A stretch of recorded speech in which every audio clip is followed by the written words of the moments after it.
ठीक आहे. आज डेटा टाईप बघायचं आहे. F11,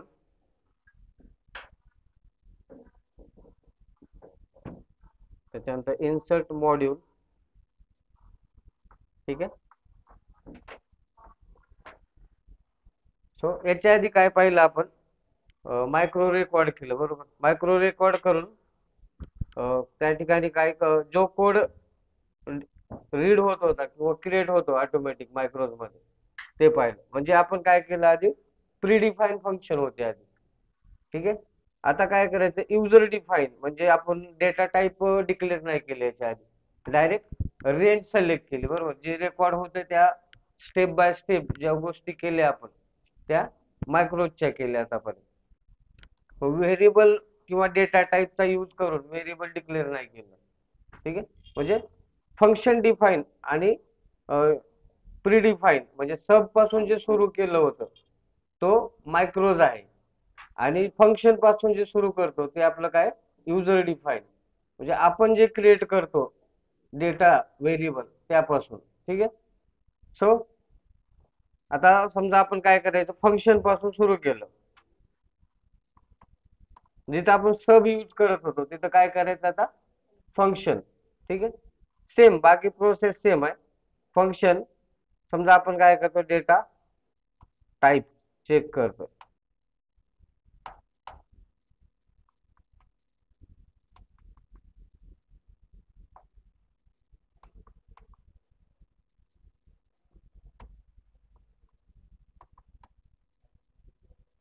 फंक्शन आलं, काहीतरी मिस्टेक झाली होती. ठीक आहे. फंक्शन, फंक्शन मध्ये डेटा टाईप ते डिक्लेअर करायचं फंक्शन, काही नाव जे असेल ते फंक्शनला. ठीक आहे. आता काय करायचं, आपण डिम. ठीक आहे.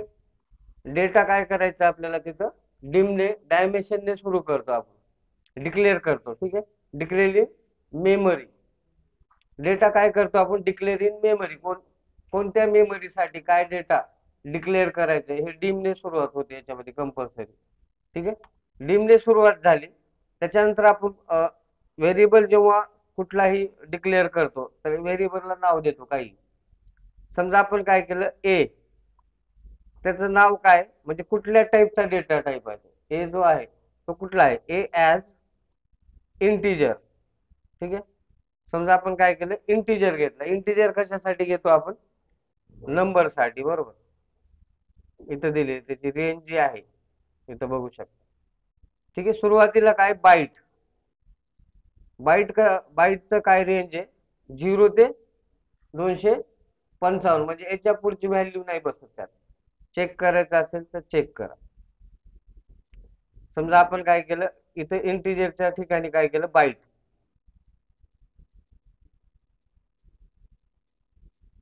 ऍज ऍज केल्यामुळे काय होतं, ते लिस्ट ओपन होते, म्हणून ऍज ला परत रिमूव्ह केलं, परत टाईप केलं ऍज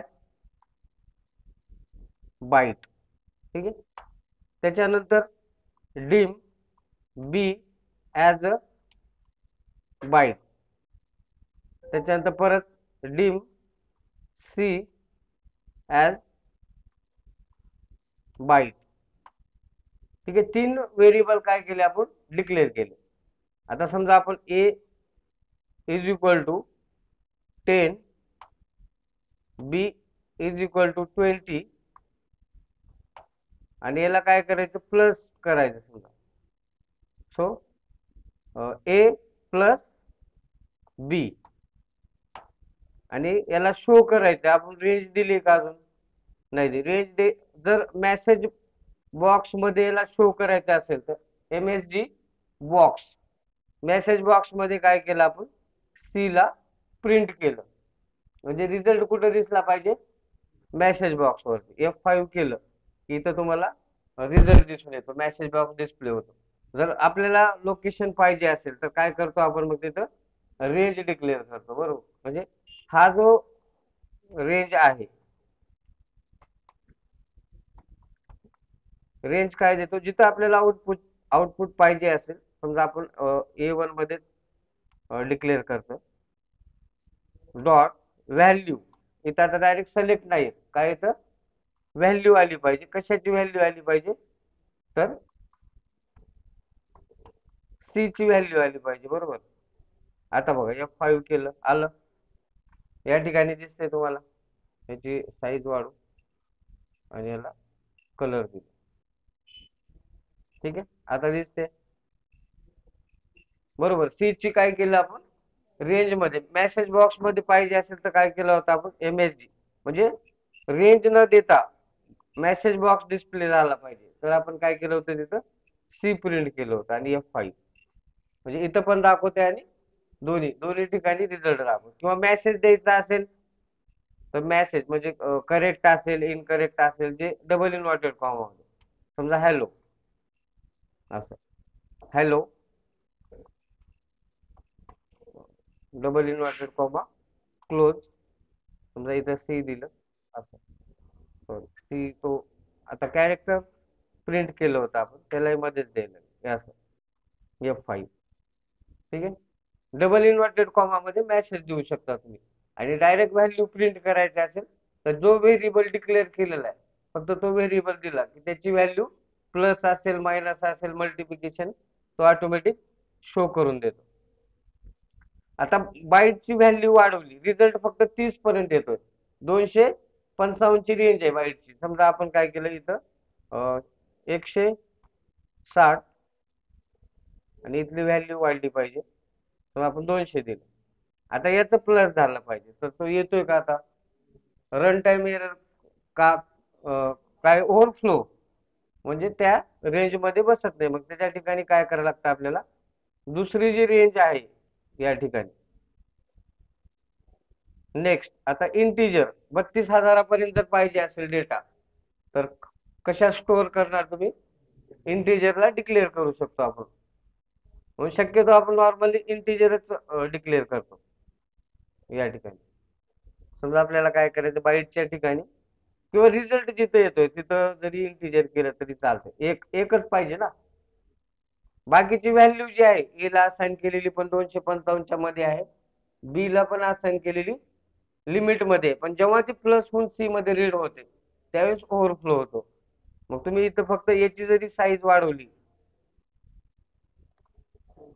इंटिजर, आता बघा F5 ओव्हरफ्लो येतो तरी काय होते? सी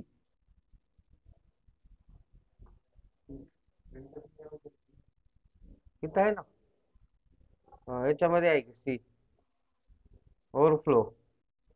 समजा आता हा पण इंटिजर करायला,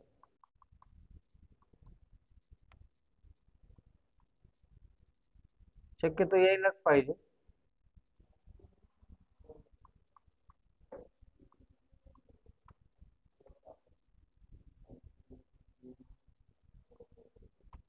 आता बघा आला. ठीक आहे सर, टोटल इंटिजर म्हणजे व्हॅल्यू वाढली रिझल्टची पण, तर तो ABC याची पण इंटिजर मागतो.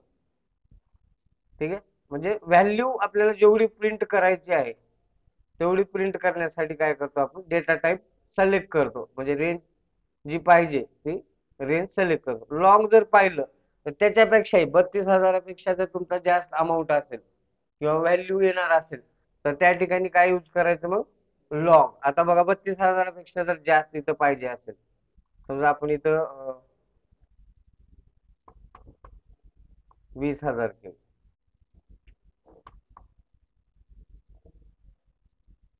आता रीड रन केलं, परत ओव्हरफ्लो, म्हणजे 32,000 जास्त आहे. आता समजा याला काय केलं आपण? लॉंग, म्हणजे जेवढी व्हॅल्यू आहे त्यानुसार, म्हणजे सगळं, म्हणजे ज्याच्यात डिक्लेअर केलं त्यालाही लॉंग करायला लागेल.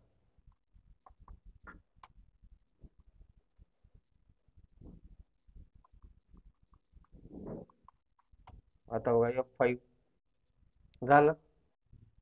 ठीक आहे, डेटा टाईपची रेंज जेवढी वाढवली, म्हणजे ओव्हरफ्लो झालं की रेंज चेंज होते. त्याच्यानंतर काय? सिंगल, सिंगल आणि डबल, म्हणजे हा 4 बाईट असतो आणि हा 8 बाईट. ठीक आहे, याची रेंज काय? याच्यापेक्षा डबल, सिंगल पेक्षा डबल. त्याच्यानंतर फ्लोटिंग. फ्लोटिंग मध्ये दोघांमध्ये फ्लोटिंग आहे. सिंगल मध्ये पण फ्लोटिंग म्हणजे पॉइंट मध्ये जर असेल तर दोनच पॉइंट घेतं आणि डबल मध्ये अनलिमिटेड पॉइंट डिस्प्ले करतो. ठीक आहे. सिंगल साठी समजा आपण आता पॉइंटची व्हॅल्यू घेतलेली आहे, त्या व्हॅल्यू मध्ये समजा आपण काय केलं, पॉइंट दिलेला आहे इथं 56 पॉइंट आणि F5 केलं, तर पॉइंटची व्हॅल्यू इथं प्लस होऊन आलेली आहे. अॅक्युरेट पॉइंट मध्ये दाखवत नाही तो लॉंग, बरोबर. त्यासाठी काय करायला लागेल मग इथं, सिंगल.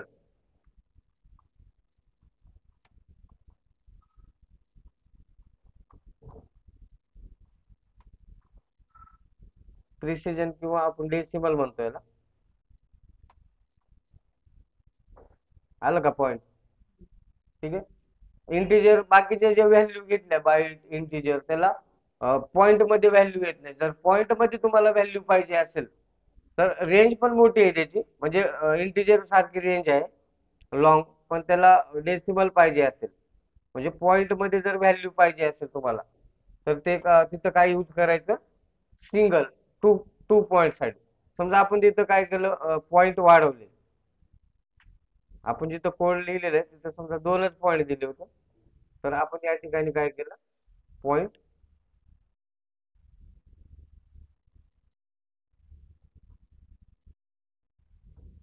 हँग झाला.